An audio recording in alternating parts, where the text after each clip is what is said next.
suasana dan senario pentadbiran yang akan ada. Sekali aibah, sekali pasti berubah. Dan perubahan inilah yang sering kami nanti-nantikan setiap masa, tak kira siapa yang ada. Kerana setiap perubahan kita harapkan akan berlaku satu transformasi dalam pendidikan di sekolah ini.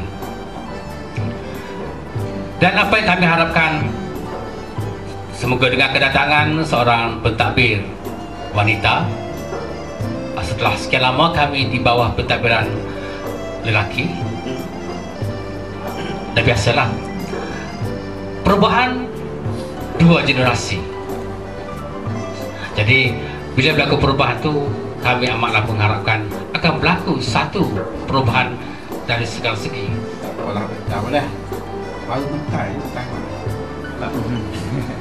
tapi baru suruh wakil lah. Patutnya kena orang lama. Apa ni, Kak Lah kata buka mata tak ada apa nak boleh kecek. Masa mana dia profesor hadir SK aku tadi. Buka mata duk jerit dah. Jadi dia suruh apa ni suruh. Yang besar Tuan Guru Besar Tuan Haji Asri bin Mahmud, Guru Besar SK Tangok yang baru, yang besar Pertolongan Kanan M, Puan Hajah Nur Azilawati binti Muhammad Amin.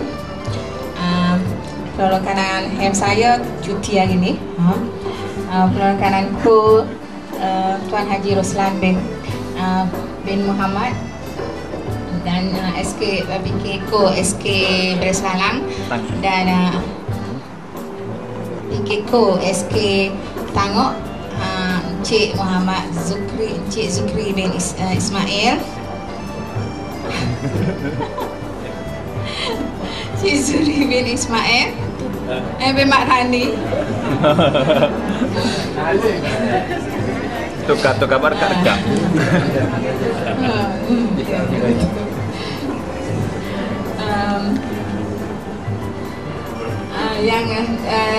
Yang dihormati YDP BIBG SK Berselalang Encik Sata bin Kasim, serta timbalan pengerusi BIBG SK Berselalang, Kapten Besar Anwar bin Saleh.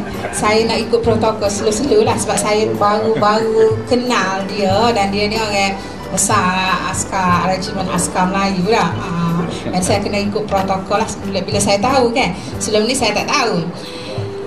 Okey, yang dihormati semua guru-guru SK Berselalang dan juga SK Tangok, yang dihormati juga staf-staf SK Tangok dan juga pekerja, dan juga seluruh yang berada di dalam majlis pada hari ini.